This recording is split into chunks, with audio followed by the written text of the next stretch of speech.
Brianna, I don't know if this happens to you, but I get a lot of questions that basically boil down to how do I get my kid to do blank without me asking them, reminding them, begging them, pleading with them, or helping them, or just doing it for them? Yeah, me too. And I also wonder that about my own kids. Oh man, not every day, but man, getting ready for bed, doing homework, putting things away, whatever. Basically, it all boils down to the question of how can I get my kid to be more independent at this thing? If I'm being really transparent, I still ask myself that question about me. How do I do things for Hmm. myself? And so I just want to note that there's an element of this that is part of what makes the disability a disability. Yes. And there's things that we can do to support it, as always. But, if we could fundamentally erase that tension, it wouldn't be a disability. Yeah. So I say that as a caveat. Hopefully, a lot of you didn't stop listening because we can still make it better. And Yes. that's the goal here in this episode is to understand it and then look for ways to make it better.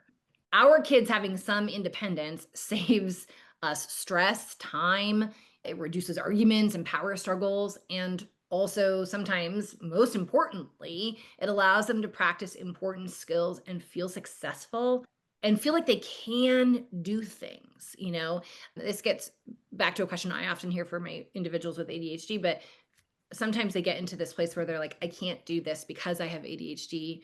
And to me, the question is, how am I going to do this with ADHD? Right? Like, you can do it, but has to be a reframe so that your brain is looking for solutions rather than having shut down and said, like, I can't. Like, how can I? Right. And so and is there anything better than seeing your kid feeling proud and confident and capable because they figured out how to do something independently that was challenging for them? Yeah, it's totally the best to see your kids feeling so proud and accomplished. And I think as you gave a caveat, I'm going to give one too that just before we start and dig in too much, we're not about like peddling unrealistic magic around here that doesn't exist. We're not trying to fix people. I want to be upfront that we're not going to teach you how to get your kid to do everything you want independently and without argument. So please keep listening. But what we're going to talk about today is a concept called preparing the environment. And it's just a fancy way to say setting things up for your kid to be successful. It doesn't guarantee your kid will actually do the thing independently, but it does make it possible for them to. Yes, much, much more possible for sure. So, we're going to talk about how we as adults can set up the environment around our kids to have them be as successful and independent as possible. And spoiler alert, these same strategies also work well for adults. So, if you are looking for ways to kind of grease the wheels on your environment and help you be more successful, this also applies to you. Welcome to Parenting Neurodivergent Humans. I'm Dr. Morgan Beidelman. I'm a psychologist, former teacher, parent to two kids, one of whom is neurodivergent, and I am neurodivergent myself. And I'm Brianne Colpitz. I'm a school psychologist, parent to two neurodivergent kids, and I'm ADHD, which means I'm autistic and have ADHD. So the term prepared environment is something we borrowed from the Montessori teaching philosophy, but it's a great strategy for anyone. There are two common reasons why somebody might not start or somebody might start and not finish a task that are addressed by the ideas of the prepared environment. So number one is they might run into a roadblock. They realize they don't have something they need, don't know where something is, or don't know how to do something. And then the second one is that they might get overwhelmed, bogged down, or lost in the steps required to do the thing. So maybe there isn't a clear routine, so things get missed, or the process is too complicated and they get lost. For younger kids, number one is going to be more common. They don't know how to do something, they can't reach something, etc. And as kids get older, number two becomes more common. They get overwhelmed, distracted, lost in the number of steps, and that's the same with adults. I'm just thinking about how I didn't finish the yard work and just left the dead stuff out because it became not fun anymore. So if we're avoiding a task or not finishing something we started, it's often because we're overwhelmed, confused, or distracted, and or we run out of dopamine and we just can't. And then we're done. I will say too, kind of related to this, is that we can tend to have different expectations for what a project entails. I hear this all the time. Like a teacher or a parent will say, "I go upstairs and clean your room." Well, a teacher won't say that, but a parent will say that, and a teacher will say, like, just open the PowerPoint and get your content in there. And some of our brains don't do that. If you're asked to go clean your room, it's like, okay, so I have to pick up all the clothes, I have to color code them and sort them. I need to reorganize my bookshelf so that all of my Harry Potters are together and then all of my this are together, right? And the level of complexity, which you were talking about earlier, gets really high really fast. And we're like, actually, just pick up your clothes and put them in the hamper. And even if some of them are clean and on the floor, that's okay. We'll just wash them again. Right? And if hanging is too difficult, maybe we just have a pile of clean and a pile of dirty. I just wanted to hone in on that because I think sometimes we think that our child is being obstinate or an individual or our partner is being obstinate. And it's because it's not necessarily even that you have made it complex, is that their brain has often made it so complex. Yeah. Yeah. Important that the expectations match. Yes. Yes, absolutely. So let's take something like getting ready for bed. Sounds simple, but there are actually a lot of things that could throw this off. These little routines that we take for granted actually have a lot going on. If your kid needs more toilet paper and it's up on a shelf, then they're going to be calling for you, or they're going to be going to get a step stool, and there's like all these layers that are added into it. Or if they can't get the cap off the toothpaste, then they're going to be yelling for you. Or if their toothpaste gives them huge like sensory ick, or they suddenly don't like that flavor that night, Hmm. then they may make up a reason to go to their room or tell you that they brushed their teeth and they avoided it. Or if they need to go downstairs to get the pajamas mid routine because there's none upstairs, and there's a good likelihood that they're going to get distracted or overwhelmed is going to skyrocket, right? In our mind, the steps are simple, but the environment doesn't keep the steps simple. It is relatively simple when we say brush your teeth, put on your pajamas, but if we break that down and then we realize all of the things that can go into it, and we haven't prepared the environment to ease and facilitate each of those steps easily, then we're in a different ballgame. Yeah, for sure. I'm just thinking about how often I get distracted when I'm doing something and I start another routine mid routine. And then, I expect my kids to follow through with a routine. And I'm like, am I even doing that myself? So I think back to your expectations about remembering like the brain you're working with is really important. I think a lot of times, I've said this before, but I think a lot of times, and we have the best of intentions, we love our kids. Our vision for how they should be executing a routine is our adult version and on the best day, right? It's Yeah. the best day, best version of me as somebody in my mid 40s executing it. And I'm wanting that for my 9-year-old who also has a neurodivergence, right? And so helping us level set that. Yeah, yes. Okay. So thinking about, preparing the environment, there's three things we want to think through.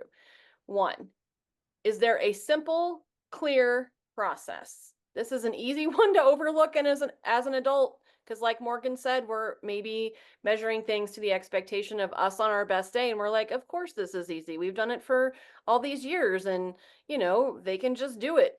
But if we've been doing something for 30 years plus, right? It's easy to think it's just so easy. Why can't they do it? But our kids, particularly neurodivergent ones, guessing you have one because you're listening to this podcast, they often benefit from us being with them through every step of the way, right? If your kid is struggling with routine, walk through it step by step. You might find that there's something that they're missing or misunderstanding or not going as efficiently as they could. So walking through like helps you illuminate that. And then going back to this anytime something changes can also be super helpful. So, for example, like with school starting, did you get a new backpack? You might need to go through what your backpack's routine looks like with that particular backpack. If you are staying at grandma's, you might need to walk through what the morning routine looks like in that bathroom. All right, because it's different. It's like routine's the same, but environment's different. That still means it's like a new routine. All right. Number two, do they know how to do everything that's required as part of this routine? If your kid doesn't know how or can't do one step in the middle of the routine, it's going to derail the whole thing, y'all. So you can choose to either skill build and make sure that they are confident in a skill before you're including it in like the whole routine, or move the part they need help with to the beginning or the end of the routine so it doesn't like derail the whole thing and you can just like set them up or wind it up for them. So just being aware that if they can't do all the steps of the routine independently, it's just going to like derail a routine. And then finally, and again, this seems kind of like a duh, but we need to say it because a lot of these things are not inherently easy for brains that are wired differently. Can they access everything they need? Do they know where everything is? Do they know where the toothpaste is, the toothbrush, the floss, all the things? Can they reach it? Can they open everything they need? Does Mhm. something need to be refilled from the basement? Do they know how to do that? Do they know where the stash of toothpaste is or toilet paper if you have that? Does something need to be purchased at the store for part of this routine? So, really thinking through it and getting into the minutia before we're expecting people to do it independently is going to support the overall goal of them eventually being able to do it independently. Yeah, it's funny. This one is really resonating with me right now. This third bullet point around accessing everything they need.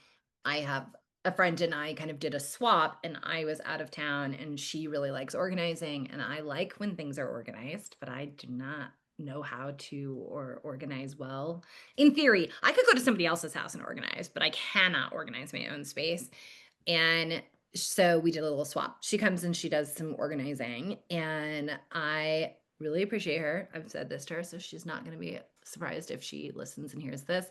But I was like, oh, this actually does not work for me. What I realized is just she organized like a neurotypical person, right? And everything fit. I was like, how does all this stuff fit? And what I realized is like she was like, okay, so this is smaller, this goes in the back, right? But I like, for example, my rice cooker and my smoothie like maker were now in the back because they were smaller, and there's like a ledge, and so you can kind of stick things under it. But your bigger things like your Instapot can't fit under the ledge, so they have to be in the front. Well, I use the rice maker, the smoothie thing, and one other thing. Oh, the toaster pretty regularly, right? But now they're all in the back. And I had this moment where I was like, how what am I gonna eat? I was like, oh, Because these things don't exist anymore because I can't see them or get to them. yes, exactly. And then I heard myself saying that, and I was like, Morgan, pull these things out, grab the other ones that are behind it. But like I didn't make pasta for 4 days because I couldn't find the strainer because it was in a different drawer. Oh God. And so So it was like out relatable. of sight, out of mind. And what I realized is like, oh, you organized beautifully. That organizational system will never work for my brain. I actually need all four of those things on a shelf right next to each other where I can go in one step or two steps, open, well, three, open, pull it out, use it, put it back. And Yeah. if it's not right where I'm going to use it, there's like this single point, right? Between I'm taking it out, I'm right below is where it's being used, and then it's going right back in. I've not had to move my body once other than my upper body, right?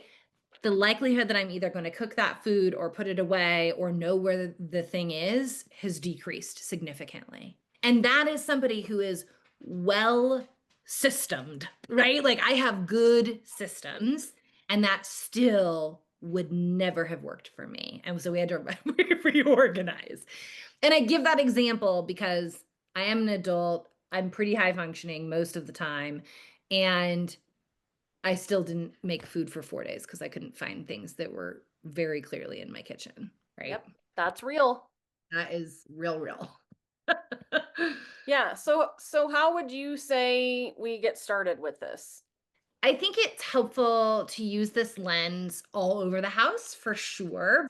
But to get started, I would think about like one routine, one process that you want to improve, something that you would like your child to be more independent with, and then go through the steps that we talked about from their viewpoint. And sometimes physical, quite honestly, like often, I think like physically going through it is incredibly helpful because you might suddenly notice, like, oh, this is too high for them to do without a stool. Or you can even do that with them because you or them may be able to start to realize where the barriers are. And you noticing is important, but them noticing is important too, because then if you do that over and over again, by the time that they're adults and they're trying to figure out systems for themselves, looking through this lens will be pretty ingrained for them. And I think that is a really good skill to just practice noticing, which is something we do a lot, like when we're building social skills. But this works for independence and routines too, is like you can't do the thing that you don't notice, you know? And so I think when you're running through and then you're even verbalizing, like, oh, I notice it's hard for you to reach the jar on the shelf. Let's try it with the stool and see if that's easier, you know? So modeling some of that and like, saying it out loud, now casting or, you know, like what you're noticing so that your kid can notice for themselves too is such a great skill. So I love that idea. Yeah, I've done it with kids and it's really neat. It's such like an old term, but it's so neat when like you hear them suddenly start to do it for themselves when they're talking about something. Like I was sitting with somebody the other day and they're like, here's the deal. When I fold my jeans and put them away, I think I have one pair of jeans and I have like nine. So what if I hang them? And this is like mid talking about something else. We're talking about something else, but she's putting away clothes at the same time. And then is like, and then of course in real time has this realization and then changes her system while we're carrying on this other conversation. And I was sitting there and I was like, we did that for years. And now it is an ingrained habit to, that she was thinking about it that way. Instead of being like, what is wrong with me? Why do I always forget I have jeans? Right? She had a different way of framing that, which was really neat to hear. Yeah, very cool. So, once you've kind of done that, you've done it together or you've done it, depending on the routine, it can be really helpful for them to have a way to go back and check their progress with it because it is so easy to lose dopamine in the middle of a system, get distracted in the middle of a system. Your brain's going a million miles a minute. And so you're like, did I do that step? Right? There's so many things that can get in the way of executing it or know if you've executed it. So for some, that can be having a checklist that they can mark off or it can be a system of movement for other things. So like for example, in a shower, having two baskets and you move things from one side to the other if it's been used or not. And then, and then you switch it and you move it back as the next time, right? Or if you're working on them getting ready to go independently, having a visual list of things so that they can just look and see if the visual matches what they have, or having a launch pad. Like I have a launch pad in my kitchen where I'm like vitamins here, coffee here, breakfast stuff here that's in a basket, and then I pull it out of the fridge in the basket and put it on the launch pad so that by the time I'm done with the routine, I can see that I've done all the things because they're all in motion. And so when you have everything prepared and you've set your kid up to be able to do this by themselves, like I said before, like you said before, it does not mean that this will magically happen, but working towards independence is a process. And as a former teacher, we have this concept called gradual release or slow release, which can be really, really helpful in educational settings, but in life settings as well, which means basically, if you want your kid to be more successful, then you basically need to break it down and take time with each step. It's kind of like the opposite of throwing them into the deep end. Yeah. So you're going to start super, super small. And maybe it's even just like one part of the routine. Help them be successful with them, let them be successful with them, help them build confidence in it We do this at Reach Learning Services all the time. We call them micro goals. Say there's a 3-step process. We'll do one step with them in session over and over and over and over again until we see them do it without even thinking, or they're like, well, yeah, I did that. And they're kind of like, duh, kind of like annoyed with you that you're still asking them about that step. And then that's a really good indication that you don't need to work on that one anymore and that that one has moved into this more automatic system. And then you can kind of build up from there. So, show them how to do it with them. And as that step becomes more ingrained, then you can slowly build from that bottom up and add the next step and then add the next step. Yeah. So as your kid shows independence, then consider adding a little bit more and Mhm. seeing, then practicing that thing. And I think this process of preparing the environment is great for everybody. I know I function a lot better because I put time and thought into setting up my spaces for me to be successful. Me too. When I don't have that, my regulation and productivity takes a big hit, which could explain my messy desk with the amount of work I put in this summer. But anyway, that's a me issue. For neurodivergent kids and teens that have executive functioning required to execute tasks, this can make this whole process so much harder. So having an environment that's set up to reduce and streamline and support the executive functioning so that you, as Morgan has said, so you can like make things easier and like downsize the amount of steps and things that you're doing, that's going to make a huge difference. As our kids get older, we can model the process of preparing the environment for them. So this can help them set up their spaces to become more successful. So important lifelong skills in neurodivergent kids, like we often need extra help with this stuff. So coaching, repetition, like Morgan said, checklists, so that we can build these independent skills. But like we said, just because you have practiced it once or you like got the list is not the magic that's going to make the thing happen. You still have to practice and put in that effort around the gradual release or the gradual of adding on more responsibility once we can handle the beginning part of the routine. Yes. And a note here before we wrap this episode, this is kind of like I said, the foundation of the house, but depending upon your kid's brain or your brain, you may have this like beautiful, well set up system, and then they still not be able to execute it. And for some neurodivergent profiles, particularly ADHD, this is a great start, but they're likely going to have either times where they can't do it, or they're still going to struggle with the dopamine to actually get momentum and get them doing things. And so for this, when you have the environment ready and then you are really still in this place of needing hacks for motivation, I would really suggest going and checking out our Unpacking Motivation, Activation, and Momentum episode, as well as kind of just like figuring out hacks that work for you, gamifying, some things like that, which are also in that episode, can be really helpful.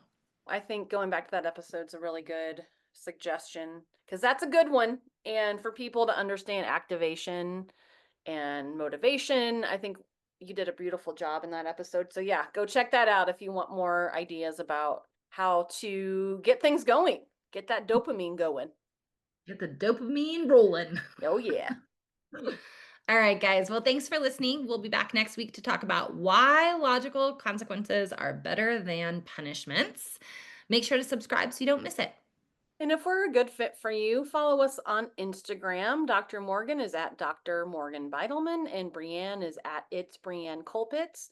You can also find the podcast on YouTube, and we have a Patreon now, so go check that out. We're at Parenting Neurodivergent Humans. As always, if you have a question or a topic you want us to cover, send us a note. You can message us on Instagram or use the Google form in the show notes. Thanks to our editor and producer, Erica Carpenter, and we'll see you guys next time. Thank Thanks you. for joining. Bye.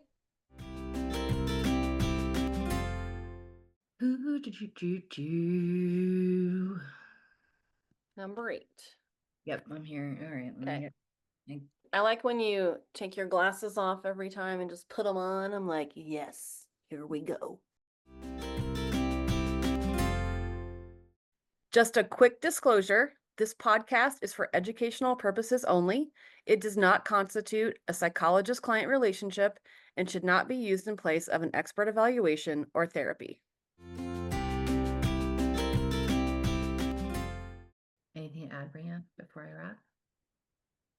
No,